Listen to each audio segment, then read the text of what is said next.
हरे कृष्णा। भरपूर bye divine grace से ही श्री भक्ति वेदांत स्वामी श्रील प्रभुपाद की जय। जैसा कि ऊपर कहा गया है, मानसिक समता आत्म साक्षात्कार का लक्षण है। बहुत सुंदर। What is the symptom of self realization? इस संबंध में भागवतम के 7वें कैंटो में प्रहलाद महाराज की उक्ति है, मतलब एक बात बोलते हैं शंड और अमर्क से, जो कि उनके स्कूल टीचर थे सो कॉल्ड।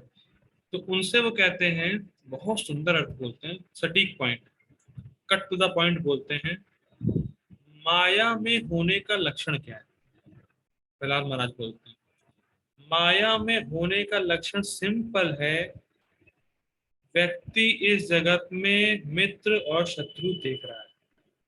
जो इस जगत में किसी व्यक्ति को मित्र और शत्रु देख रहा है, वो माया में है। अब ये तो हम सबको खुद एनालाइज करना पड़ेगा कि हमारा शत्रु और हमारा मित्र अगर कोई है, कोई व्यक्ति को अगर हम शत्रु और मित्र माने हैं, तो we are still in the clutches of माया।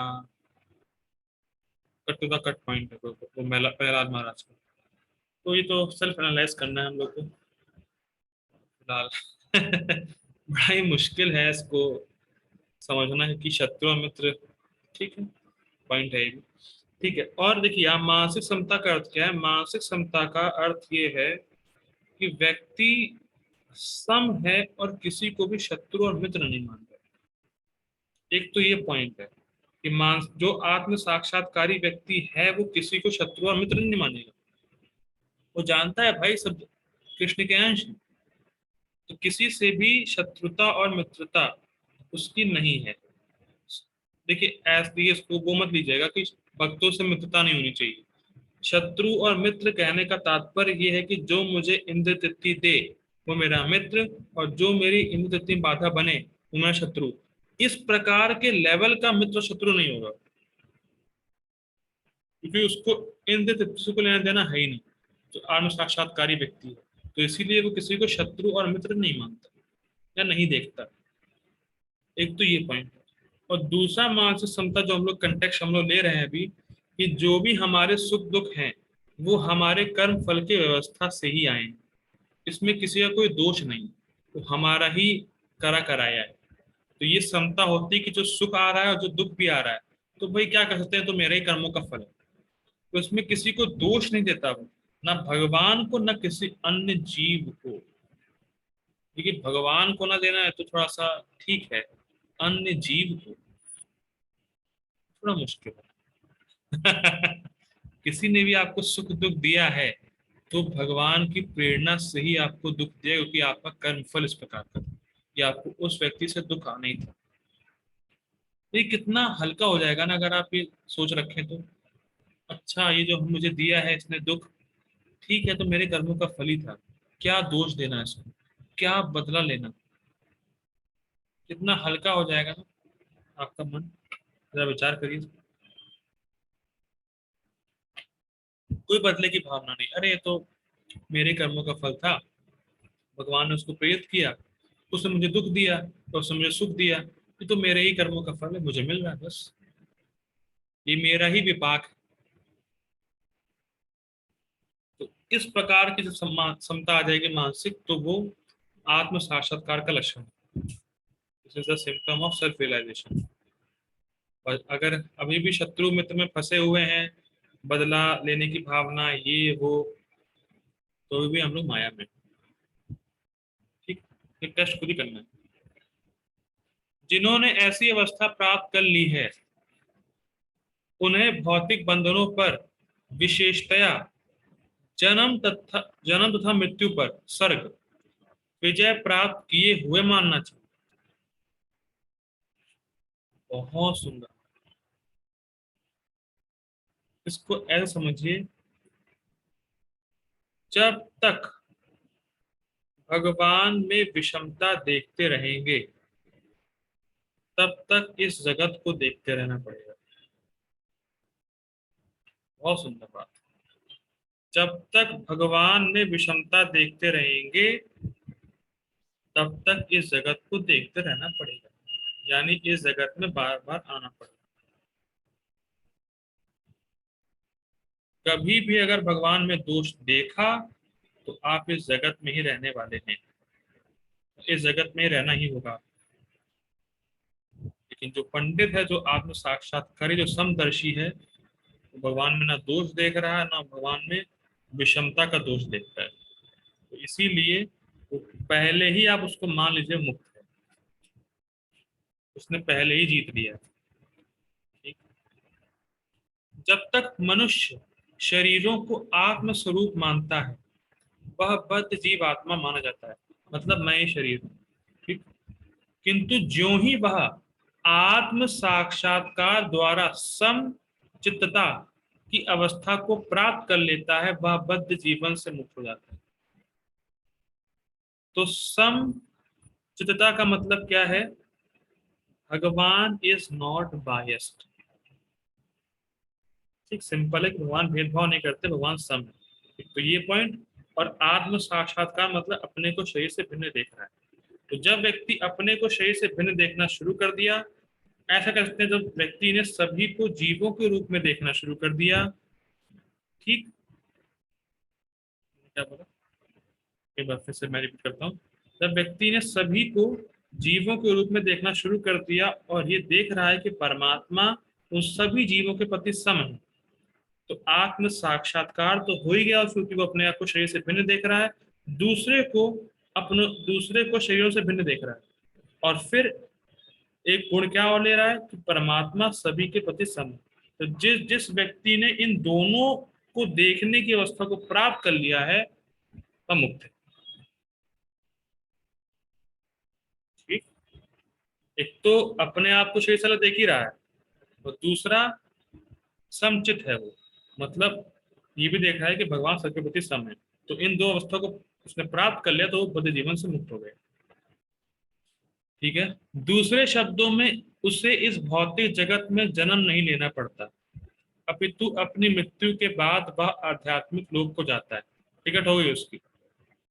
भगवान निर्दोष है। अब निर्दोष का अर्थ भगवान के संबंध में क्या है टीका में? क्योंकि वे आसक्ति अथवा घृणा से रहित, राग और द्वेष से मुक्त। टीका में यही आया था, सेम कॉपी कृपा जी ने कर दिया उसको। देखिए बहुत सुंदर पॉइंट है। कभी कभी जो है प्राय सुनने को मिल ही जाता है कि Prabhu ji, I am very fallen, I am fallen fallen, I am fallen fallen fallen fallen. लोग इतनी बार अपने आप को कहते हैं I am so fallen, I am so fallen, so fallen. इतना ही मत गिराओ भाई। ठीक है। तो देखिए कभी कभी ऐसा होता है कि भक्तों से कोई भी गलती हो जाती है तो भक्त सोचता है मैं बहुत पतित हो गया, मुझसे ज्यादा पतित तो कोई है ही नहीं, इतना पतित हूं मैं कि भगवान भी मुझे स्वीकार नहीं करेंगे। इसको इंग्लिश में बोलते हैं इनकॉलिजेबल, कि मैं अब तो सुधरने वाला हूं ही नहीं। ये आपकी बहुत बड़ी गलती, बहुत बड़ी गलती। मैं बहुत पतित हूं, मुझे भगवान भी नहीं स्वीकार करेंगे, ये आपकी बहुत गलत धारणा है। ये कभी नहीं सोचना चाहिए कि भगवान हमें स्वीकार नहीं करेंगे, भगवान हमसे घृणा करते हैं। भाई जब व्यक्ति घृणा करेगा तब तो स्वीकार नहीं करेगा ना। ये बहुत बड़ी मिस्टेक है कि व्यक्ति अपने आप को फॉलन भी समझे, क्योंकि वो अपने आप को अपने मन के दोषों से आइडेंटिफाई कर रहा है। कुछ ऐसे डिवोटी हैं जो कहते हैं आई एम सो फॉलन। आप फॉलन है ही नहीं भाई। जो भी आपके मन में जो कचरा भरा है ना, आप उससे अपने आप को आइडेंटिफाई करो, और कुछ नहीं। कभी भी कदाचित भक्त से कोई गलती हो भी जाए, उसका उसका संस्कार ऐसा, उसका स्वभाव पहले का बना हुआ है, स्वभावस्तु प्रवर्तते, स्वभाव ने लगा भी दिया, कभी ये नहीं कहना चाहिए कि प्रभु जी मैं बहुत पतित हो गया, अब तो भगवान भी मेरा कुछ नहीं कर सकते। ये बहुत गलत धारणा है, बहुत गलत धारणा। क्योंकि भगवान हमसे कभी भी घृणा नहीं करते भाई। एक महाराज जी बोल रहे थे, भगवान ऐसे पति हैं जो डाइवोर्स कभी दे नहीं सकते। एक बार आपको पकड़ लिया तो आपको छोड़ ही नहीं सकते, क्योंकि उनको छोड़ना ही नहीं आता है, उनको सिर्फ पकड़ना। अगर भगवान ने आपको पकड़ लिया तो फिर बस पकड़ ही लिया, फिर उसको छोड़ना आता ही नहीं उनको, भगवान को। बहुत बड़ी मिस्टेकन, हमारा बहुत बड़ी मिस्टेक है हमारी कि भाई भगवान भी हमारा उद्धार नहीं कर सकते, भगवान भी हमें जो है, मतलब भगवान भी मेरा कुछ नहीं कर सकते, मैं बहुत पतित हो गया, मैं बहुत फॉलन हो गया। तो ये सब बहुत गलत धारणा है। इसको समझिए, देखिए ऐसे, क्या आप कितने भी दिए समुद्र में लगा दे, क्या समुद्र को उबाल पाएंगे? मान लीजिए आप लाखों दिए ले आए, तो भी आप समुद्र को उबाल पाएंगे? क्यों सुपेक्षा माता जी, क्या लगता है आपको समुद्र नहीं प्रभु जी, नहीं, नहीं। नहीं उबाल पाएंगे? तो ये सोचना बिल्कुल गलत है कि मैं कितना भी पतित हो गया, भगवान उद्धार नहीं कर पाएंगे। जैसे आप कितने भी दिए लगा ले, समुद्र को उबाल नहीं सकते, तो भले ही आप कितने भी फौरन क्यों ना हो, भगवान आपका उद्धार कर ही देंगे। भगवान सर्व समर्थ। और एक तो प्रभु जी बता रहे थे, भाई भक्त बता रहे थे कि सबसे ज्यादा फॉलन होने का भी जो पोजीशन है वो जगाए मधाई ने ले ली है। और जगाए मधाई का जब उद्धार कर दिया महाप्रभु ने, तो फिर आप तो उन्हीं लेवल के है ही नहीं। जगाए मधाई सबसे फॉलन थे, वो पोजीशन तो उनको चली गई है। तो आप उससे फॉलन, उससे ज्यादा फॉलन तो आप हो ही नहीं सकते।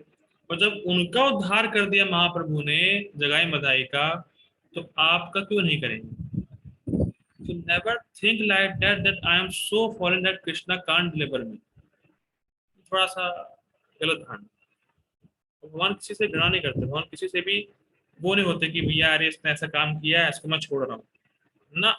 भगवान को छोड़ना आता ही नहीं, आता ही नहीं छोड़ना। ये ऐसे लवर हैं, इतने डाई हार्ड लवर हैं भगवान, पकड़ लिया तो बस पकड़ ही दिया, फिर छोड़ेंगे नहीं आपको। आप आप भले ही छोड़ना चाहें, लेकिन भगवान नहीं छोड़ेंगे फिर आप, डाई हार्ड लवर। ठीक है, ये बात समझने वाली है थोड़ा सा। आगे पढ़ते हैं। इसी प्रकार जब जीव, ये इंटरेस्टिंग है, इसी प्रकार जब जीव आसक्ति अथवा घृणा से रहित होता है, तो वह भी निर्दोष बन जाता है और वैकुंठ जाने का अधिकारी हो जाता है। बहुत सुंदर, बहुत सुंदर,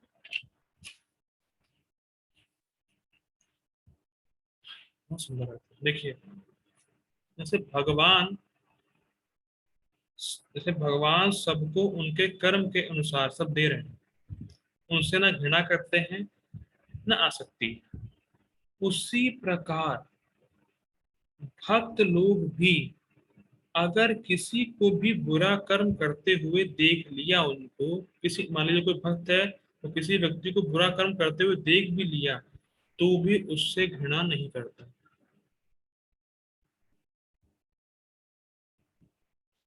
ये मतलब कुल मिला के बात ये कही जा रही है, जब कोई भी भक्त है, कोई भी व्यक्ति है, अगर उसमें से राग और द्वेष की भावना चली गई, वो व्यक्ति वास्तव में वैकुंठ जाने का अधिकारी है। जो किसी जीव के प्रति ना आसक्ति रखे ना द्वेष रखे, जैसे भगवान नहीं रखते, तब वास्तव में वो वैकुंठ जाने का अधिकारी है। और वैकुंठ जाने का अधिकारी कौन है, फिलहाल तो 11.55 में गीता में हम लोग और एलिब्रेट करेंगे उसको और देखेंगे उसको। तो फिलहाल बात ये कही जा रही है कि जो भक्त है, मान लीजिए वो किसी व्यक्ति को बुरा कर्म करते हुए देख भी लिया, तो उस व्यक्ति से घृणा नहीं करता। भले इसका संग ना करे, लेकिन घृणा नहीं करेगा उससे, उससे द्वेष नहीं करेगा।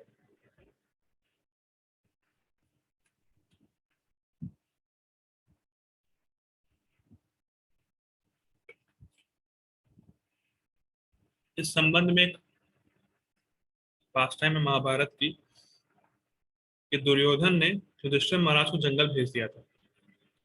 तो युधिष्ठिर महाराज कह रहे थे अरे बहुत बड़ी कृपा है दुर्योधन की। अरे जंगल भेज दिया, राज्य से निकाल दिया, कृपा कर रहे हैं आप। युधिष्ठिर महाराज ने कहा कि भाई देखिए ऐसा है, प्राय पहले के लोग, पहले के राजा पूरा पूरा राज्य करेंगे, शासन करेंगे, जब बूढ़े हो जाएंगे तो जंगल में आएंगे साधु संग लेने के लिए। लेकिन दुर्योधन की इतनी बड़ी कृपा है कि हम लोग जवानी में ही जब समर्थ हैं, हम लोग साधु संग कर रहे हैं और हमारे आध्यात्मिक प्रगति हो रही है। लेवल देख रहे हैं, जंगल से निकाल दिया, सॉरी, राज्य से निकाल दिया, जंगल भेज दिया जहां बहुत बड़े कष्ट हैं, लेकिन फिर भी युधिष्ठिर महाराज कह रहे हैं दुर्योधन की बहुत बड़ी कृपा है, साधु संग प्राप्त हो रहा है। तो ये लेवल है, ये लेवल हमारा नहीं हो सकता। हमें तो मान लीजिए भाई, कोई मान लीजिए अपना कंफर्टेबल रूम है और कोई आए, ए निकले यहाँ से, आज से तुम यहाँ नहीं रहोगे, तो हम लोग के मन में इतना आता है अरे सबसे बड़ा दुश्मन है मेरा। इसने मुझे मेरे फेवरेट कमरे से निकाला कैसे। राम जी के गई वाला एग्जाम्पल है जी। बात समझ में आ रही है, बहुत सुंदर बात है, ये लेवल है। दुर्योधन चाहे कुछ भी करे, युधिष्ठिर महाराज ने घृणा नहीं करी उनके प्रति, बल्कि कृपा ही कह रहे थे, कृपा ही उसकी बहुत बड़ी कृपा है कि उसकी वजह से साधु संग हो रहा है। ये बहुत गंभीर पॉइंट ये देने वाला है, किसी भी जीव के प्रति ना तो द्वेष ना आसक्ति। हमें कोई कुछ बुरा भला कह दे भाई, हमें मान लीजिए अपने कमरे से ही कोई निकाल दे, दोबारा कभी मत यहाँ आना, तो कितना बुरा लगेगा हमें, सिर्फ कल्पना नहीं। मान लीजिए भाई हम लोग सुबह सुबह, मान लीजिए आप रात में सो रहे हैं और अचानक से कोई आया, उठो उठो निकलो बाहर, कभी मत आना यहाँ पे। उस स्टेट पे क्या सोचेंगे हम लोग, अरे यार कितना बड़ा दुश्मन है मेरा, मुझे अपने ही घर से निकाल रहा है, अपने ही कमरे से निकाल रहा है। ये राज युधिष्ठिर महाराज का। लेकिन फिर भी भाई ऐसा समझ लीजिए आपको जंगल ही भेज दे, जो आप जंगल में ही रहो जाके, घर आने की जरूरत नहीं है, उसके प्रति कैसा व्यवहार आएगा आपका। उसको आप अपनी लाइफ का सबसे बड़ा दुश्मन मानेंगे। यार उसने मुझे जंगल भेज दिया, इतने बड़े कष्ट में भेज दिया, लेकिन फिर भी युधिष्ठिर महाराज सम बने रहे, ना द्वेष हुआ, ना मतलब उनसे द्वेष नहीं किया, आसक्ति तो फिलहाल वो तो न्यूट्रल बने रहे। जब कोई व्यक्ति इस प्रकार से बनेगा, तब वास्तव में वैकुंठ जाने का अधिकारी होगा, ना किसी से द्वेष, ना किसी से राग। बहुत सुंदर पॉइंट, बहुत सुंदर बात है। हमें अवलोकन करना है इस चीज का, मैं पढ़ा रहा हूँ तो ये मुझे भी देखना है कि मैं इस लेवल पे हूँ कि नहीं हूँ, और आप लोगों को भी देखना है कि आप इस लेवल पे हैं कि नहीं। मैं तो फिलहाल नहीं हूँ। ठीक है, आप लोगों का पता नहीं, आप लोग तो महान हैं। ठीक है, ऐसे व्यक्तियों को पहले से ही मुक्त मानना चाहिए। कौन, किनको भाई, जो भक्त को राग और द्वेष से, बहुत सुंदर की बहुत सुंदर पॉइंट ये भी आ रहा है, भक्त राग और द्वेष से मुक्त है। इसका, इसको समझिए थोड़ा सा और अच्छे तरीके से। अगर भक्त राग और द्वेष से मुक्त है तो इसका मतलब ये नहीं है कि अब उसको उससे मतलब ही नहीं, कोई द्वेष है नहीं, ठीक है लगे रहो जो करना है करो, राग है नहीं, हाँ ठीक है न्यूट्रल है, हम न्यूट्रल है भैया, हम किसी की कोई केयर नहीं करेंगे, न्यूट्रल हो गए। ये पॉइंट नहीं है यहाँ पे, ये गलत मत लीजिएगा इसको। भक्तों का राग और द्वेष से मुक्त होना मतलब कि सभी को मैं भक्ति दूंगा, क्योंकि राग और द्वेष इंद्रिय तृप्ति का फैक्टर है। जो इंद्रिय तृप्ति दे उससे राग, जो ना दे उससे द्वेष। तो जो भक्त है वो किसी को इंद्रिय तृप्ति ना तो कराएगा, ना उससे लेगा, ठीक। और भक्त हर किसी को विदाउट डिस्क्रिमिनेशन भक्त बनाने का प्रयास करेगा, भक्ति देने का प्रयास करेगा। ये पॉइंट बोला जा रहा है। और एक और बहुत सुंदर बात है, देखिए जब भी आप लोग प्रीचिंग वीचिंग करें या इसको भी आप भक्त बनाएं, तो हो सकता है कि वो गलत काम दोबारा करना शुरू कर दे। तो ये कहीं मत सोचिएगा कि वो तो उसका तो पतन हो गया है। बहुत बड़ी, बहुत बड़ी बात है ये। भाई मान लीजिए आप किसी को भक्त बना रहे हैं और बहुत समय से उस पर थोड़ा सा आउट ऑफ ट्रैक, लेकिन समझना प्रैक्टिकल पॉइंट है। मान लीजिए किसी का भक्त बना रहे हैं और बहुत सालों से उस पर मेहनत कर रहे हैं कि वो ये अच्छा भक्त बन जाए, और ठीक है, आप आपकी बात मानता भी है, माला करने शुरू कर दिया, भक्त बनना मतलब अच्छी तरीके से साधना कर रहा है, कदाचित कभी उससे कोई बुरा कार्य हो भी गया, तो ये कभी नहीं सोचना कि भाई उसका तो पतन हो गया, अब वो कुछ नहीं कर पाएगा। प्लीज ये थिंकिंग निकाल दीजिएगा। और ये कठिन है कि उसको दोबारा मौका देना। अरे देखो, तुमसे ये उम्मीद ही नहीं थी भाई, तुम इतने अच्छे भक्त बन गए थे, मैंने तुम पे इतना समय अपना इन्वेस्ट किया, ये किया वो किया, और तुमने ये काम किया, अब तुम्हारी भक्ति हो ही नहीं सकती, तुम गए। ये कभी मत लाइएगा भाई। हो सकता है स्वभाववश, क्योंकि प्रारब्ध बहुत स्ट्रांग होता है। भाई अजामिल भी ब्राह्मण था, लेकिन उसका प्रारब्ध इतना स्ट्रांग था कि उसको उसका पतन ही करा दिया। भाई मान लीजिए उसने गलत दृश्य देखा, तो जाता घर में, अपने पिताजी को बताता, डिस्कस करता, लेकिन इतना स्ट्रांग था प्रारब्ध की, पता नहीं हो गया उसका। तो वैसे ही कभी नहीं सोच सकते हम कि कब स्वभाव हमें कितना पुश कर दे। तो हो सकता है कि गलत कार्य किसी तरह से किसी भक्त से हो भी जाए, तो उसको दोबारा मौका देना चाहिए। ये नहीं कि उससे द्वेष कर बैठे हैं, अरे उसकी बात कर रहे हैं आप, अरे भैया वो अच्छी साधना कर रहा था, लेकिन अब तो उसका काम खराब हो गया। नो, ऐसा नहीं। उसको दोबारा उपदेश दें, उसको दोबारा भक्ति में लाने का प्रयास करें, उस पर दोबारा मेहनत करें। ये नहीं कि बस गलत कार्य हुआ नहीं कि बस अरे छोड़ो उसको, अब नहीं, उसको दोबारा भक्ति में लाने का प्रयास करें, दोबारा मौका दें। ये बहुत टफ होता है, बहुत टफ होता है कि आपने जिसमें मेहनत करी और वो गलत कार्य में लग जाए, अरे यार अब उस पर मेहनत करना बेकार है। ऐसा नहीं। तो आप, और इसीलिए तो वैष्णवों को सहन करना सिखाया जाता है कि सहन कर, टॉलरेट करें। गोपाल जी इसको लिख बताते भी है कि भाई किसी को भक्त बनाना ऐसा है कि किसी जंगली जानवर को ट्रेंड करना, किसी जंगली शेर को सर्कस का शेर बनाना, ये मेहनत किसी को भक्त बनाने जैसा। तो टॉलरेट तो आपको करना ही पड़ेगा, preacher should be tolerate, very very tolerate. तो गलत कार्य भी होगा तो उसको सहन करें, गलत बोल भी जाए तो उसको सहन करें, और उसको भक्ति में आगे बढ़ाने का प्रयास करें। तो कुल मिलाकर राग और द्वेष से मुक्त रहता है भक्त। वो ये समझता है कि इस जीव को मुझे भक्ति में आगे बढ़ाना। तो थोड़ा साइड पॉइंट था। ठीक है, उनके लक्षण आगे बतलाए गए हैं। मतलब जो जिसका मन ब्रह्म में स्थित है, और जिसका मन भगवान के समताले गुण में स्थित है, और जो ब्रह्म में स्थित है, और जो पहले ही मुक्त हो चुका है, उसके लक्षण क्या होते हैं, उसके सिम्टम क्या होते हैं उस व्यक्ति के, वो आगे अच्छा शुरू करेंगे हम लोग। ठीक है, हम लोग यही रुकते हैं। जगत गुरु शिल प्रभुपाद की जय, श्रीमद् भगवद गीता की जय। हरे कृष्ण।